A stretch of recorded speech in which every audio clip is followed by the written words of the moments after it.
ceci, vous connaissez la vérité, et la vérité vous délivrera. Vous connaissez la vérité vous affranchira. Vous connaissez la vérité, et cette vérité vous rendra libre. Il fallait toujours...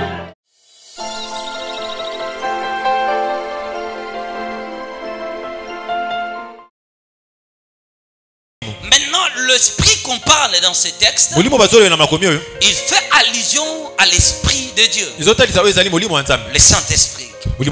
Maintenant, le Saint-Esprit est venu en l'homme. L'esprit de Dieu est donné exclusivement aux croyants.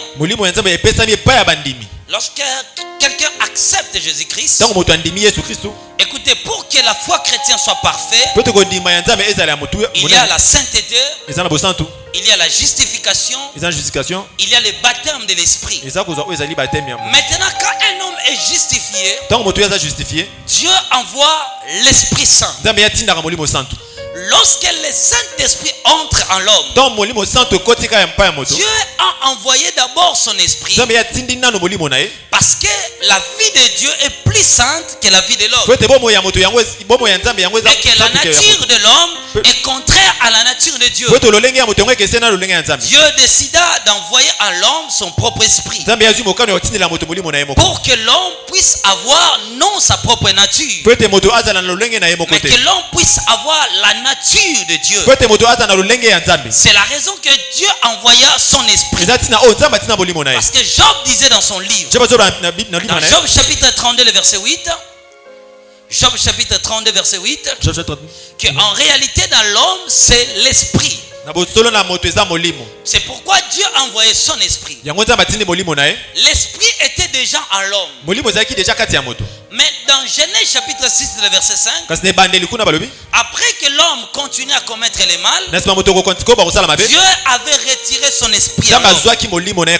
Mais lorsque le Christ est venu sur la terre, Dieu a voulu que nous soyons en communion avec lui-même. Alors pour ce faire, Dieu envoyant son esprit, Dieu envoyant son esprit à l'homme. Lorsque l'esprit de Dieu arrive en vous, et que le Saint-Esprit entre en toi, la première chose, il y a deux natures en opposition à l'homme.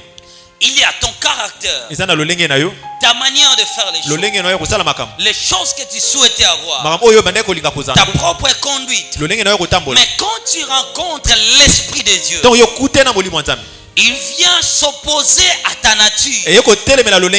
C'est-à-dire, le moi tombe. Le moi tombe, lui commence à s'exprimer en toi.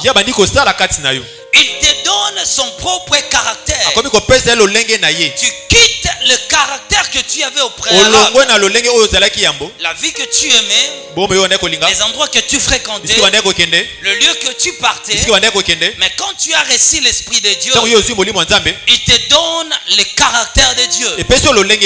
Là maintenant on ne te voit plus dans tes agissements, dans ta façon de parler, dans ta manière de traiter les choses.